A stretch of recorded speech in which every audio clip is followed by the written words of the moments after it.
Welcome back. My Mel wants me to give my 3-year-old daughter to my sister-in-law and her husband, or else she would take me to court for being an irresponsible parent, which I am not. I, 35 male, am a single dad to my 3-year-old daughter, Lily. My wife, Sarah, passed away 2 years ago from cancer. It was a devastating loss for both me and Lily, but we've been doing our best to move forward and create a happy life together. Recently, my mother-in-law, Karen, 58 female, approached me with a shocking request. She wanted me to give custody of Lily to Sarah's younger sister, Emily, 30 female, and her husband, John, 32 male. Karen's reasoning was that Lily needed a proper family with a mother figure, and that Emily and John were better suited to raise her. I was completely blindsided by this request. Lily is my daughter, and I've been doing everything in my power to give her a loving and stable home since Sarah's passing. I've rearranged my work schedule to be more present, hired a part-time nanny to help when I'm at work, and made sure Lily has plenty of playdates and activities to keep her engaged and happy. When I declined Karen's request, explaining that I had no intention of giving up custody of my own child, she became furious. She accused me of being selfish and not thinking about what was best for Lily. I tried to remain calm and reiterated that I was perfectly capable of raising my daughter, but Karen wouldn't listen. The situation escalated when Karen threatened to take me to court.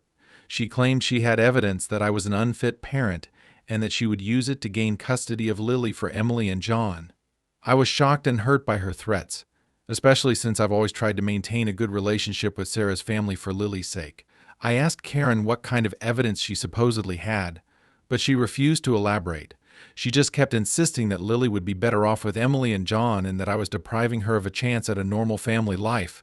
I stood my ground and told Karen that I would fight any attempts to take Lily away from me. I reminded her that I am Lily's legal guardian and that there was no basis for her claims. I also pointed out that uprooting Lily from her home and separating her from her father would be incredibly traumatic for her. Karen stormed out of my house, threatening that I would be hearing from her lawyer soon. I was left feeling angry, hurt, and worried about what might happen next. Since then, I've been documenting all of my interactions with Karen and keeping detailed records of Lily's care. I've also reached out to a family lawyer to discuss my options and prepare for any potential legal battle. I'm confident that I'm doing the right thing by keeping Lily with me, but Karen's accusations and threats have left me feeling shaken. I can't help but wonder if I'm being selfish by not considering her proposal more seriously. Emily has been struggling with fertility issues due to hormonal complications. She and John have been trying to have a child for several years without success. I sympathize with their situation, but I don't believe this justifies taking Lily away from me. Over the next few days, I tried to maintain our normal routine for Lily's sake. I took her to the park, read her bedtime stories, and did my best to shield her from the tension with her grandmother. However, I couldn't help but feel a constant sense of anxiety, wondering when the other shoe would drop. A week after Karen's initial visit, I received a formal letter from a lawyer representing her. The letter outlined a series of allegations against me, claiming neglect and emotional abuse. I was accused of working too much and leaving Lily with strangers, referring to her nanny, who has been with us for over a year and whom Lily adores. The letter also suggested that I was emotionally unstable due to my grief over Sarah's death and unable to provide a nurturing environment for Lily. Reading these accusations felt like a punch to the gut. I've dedicated every part of my life to ensuring Lily's happiness and well-being since Sarah passed away. To have my efforts twisted and used against me was infuriating and heartbreaking. I immediately contacted my lawyer and forwarded the letter to her. She assured me that the claims were baseless and that we had a strong case to maintain custody. She advised me to gather character references from Lily's pediatrician, her preschool teachers, and other family members who could attest to my parenting abilities. As I began reaching out to people for these references, I was overwhelmed by the support I received. Lily's teachers praised her development and social skills, noting how well-adjusted she seemed despite the loss of her mother. Our pediatrician wrote a glowing letter about Lily's health and my attentiveness as a parent. Even some of Sarah's cousins and aunts reached out to offer their support, saying they disagreed with Karen's actions. Despite this flood of support, I couldn't shake the feeling of betrayal. Karen had been a part of our lives since Lily was born. She had helped us during Sarah's illness and in the aftermath of her death. I had always thought we had a good relationship, even if it was sometimes strained by our shared grief. Now it felt like she was trying to tear apart what remained of our family. I tried to understand Karen's perspective. Maybe she genuinely believed Lily would be better off with Emily and John.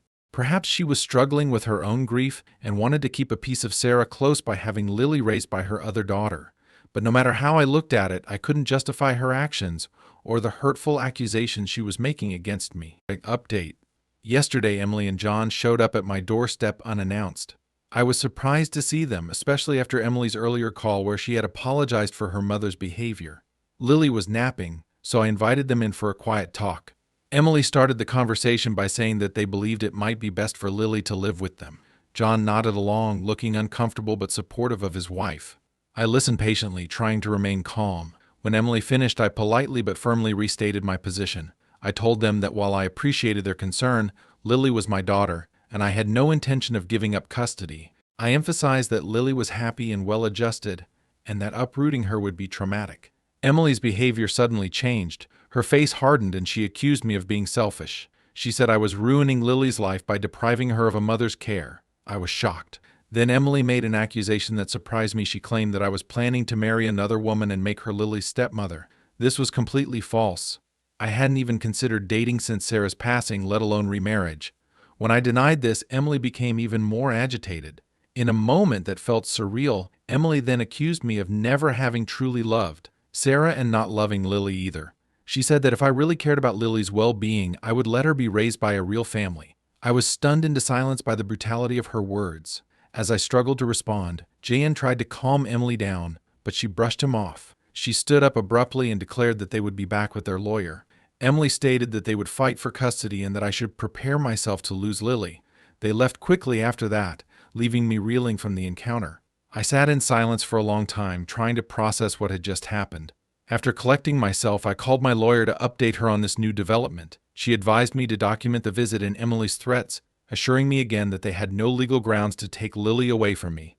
That night, as I tucked Lily into bed, I held her a little tighter than usual. I promised her and myself that I would do everything in my power to protect our little family. The road ahead might be difficult, but I was prepared to face whatever challenges came our way. Now I'm left wondering, how did things escalate to this point? How did a family that once supported each other become so fractured? And most importantly, how can I shield Lily from this brewing storm while still maintaining her relationships with her extended family? Update. 2 days after Emily and John's visit, I received a call from Sarah's grandmother, Elizabeth. She's always been a voice of reason in the family, and I was relieved to hear from her. However, what she told me left me shocked and furious. Elizabeth informed me that she had overheard a conversation between Karen and Emily.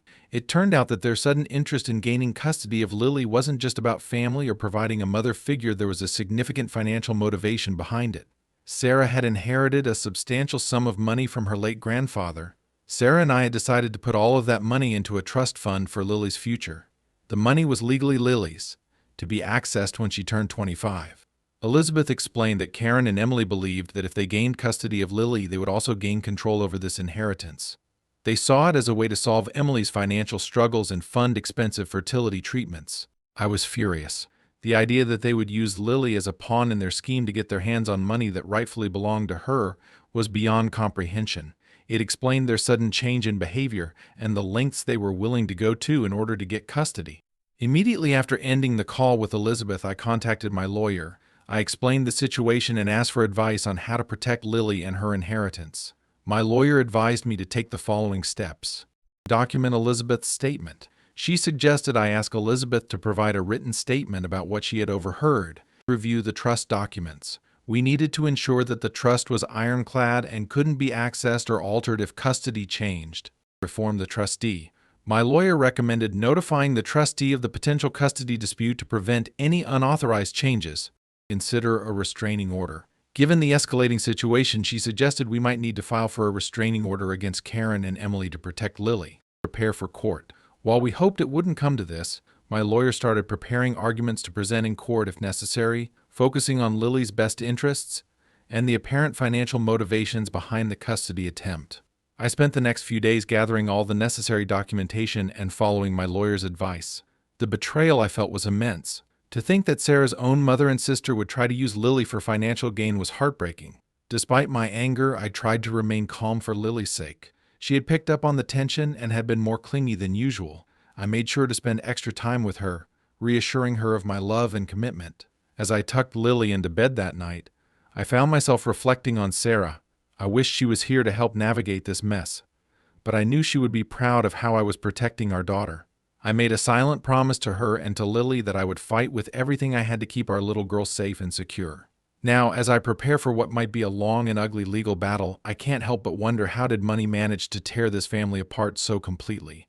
And how can I protect Lily not just now but in the future from those who might try to take advantage of her? Update: a week after my conversation with Elizabeth and my lawyer, I received a message from Karen. She wanted to meet and discuss things civilly, without involving the courts. I agreed, thinking it might be an opportunity to put an end to this nightmare. We met at a neutral location, a quiet cafe in town. Karen and Emily were already there when I arrived. They both looked tense but tried to put on friendly faces. Karen started by saying they had reconsidered their approach and wanted to find a solution that worked for everyone. Emily chimed in, suggesting we could arrange more frequent visits and perhaps even some overnight stays for Lily at their house. I listened quietly, letting them lay out their proposal. When they finished, I took a deep breath and decided it was time to lay all the cards on the table. "I know about the inheritance," I said calmly. The effect was immediate. Karen's face paled and Emily's eyes widened in shock.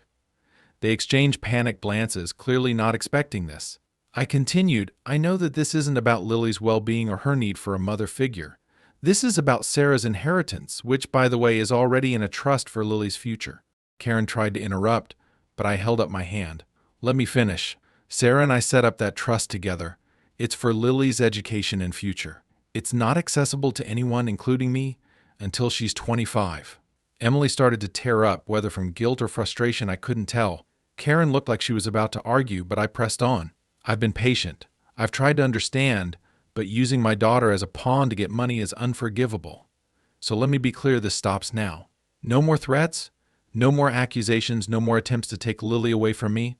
I looked them both in the eye. "If you persist with this, I won't hesitate to take legal action. I'll file for harassment, emotional distress, and any other charge my lawyer advises. I have documentation of everything, including your financial motives." Karen's face hardened. "You can't prove anything," she said boldly. "Are you willing to risk it?" I asked. "Because I am. I'll do whatever it takes to protect Lily." The silence that followed was heavy. Emily was the first to break it. We just wanted what's best for Lily," she said weakly. "No," I replied firmly. "You wanted what was best for yourselves. Lily is happy, healthy, and loved. That's what's best for her." I stood up, ready to leave. "This is your final warning. Stop now, or we'll settle this in court. And believe me, you won't like the outcome." As I walked away, I heard Karen call out, "You can't keep us from seeing her." I turned back one last time. "I never wanted that. You're still Lily's family, but it's up to you now to prove you deserve to be in her life." With that, I left the cafe. As I drove home, I felt a mix of emotions: relief at having confronted them, sadness at how things had turned out, but mostly a renewed determination to protect Lily and give her the life Sarah and I had dreamed of for her. When I got home, I hugged Lily tightly, grateful for her innocence in all of this. I hope that one day, when she's older, she'll understand that everything I did was out of love for her. Now I'm left wondering, was I too harsh? Should I have given them another chance? Or was this the only way to protect Lily and honor Sarah's memory? Final update: it's been 6 months since my conflict with Karen and Emily. The aftermath wasn't easy, but things have gradually settled into a new normal. After our meeting, Karen and Emily backed off. They formally apologized, acknowledging their wrongdoing and expressing remorse for their actions. While I appreciated this step, I remained cautious. We've slowly rebuilt some form of relationship, primarily for Lily's sake. They now have supervised visits once a month. It's not perfect, but it's a start. Lily is thriving. She's happy, energetic, and growing more like Sarah every day. We talk about her mom often, keeping her memory alive. I've started a support group for single parents who've lost their partners. It's been healing to connect with others who understand this journey. As for me, I'm taking it one day at a time. The experience has made me more protective of Lily, but also more appreciative of the life we have together. I'm grateful for the support I received and the strength I found to stand up for what's right. Lily's future is secure, and that's what matters most. If you like this video, hit that like and subscribe button.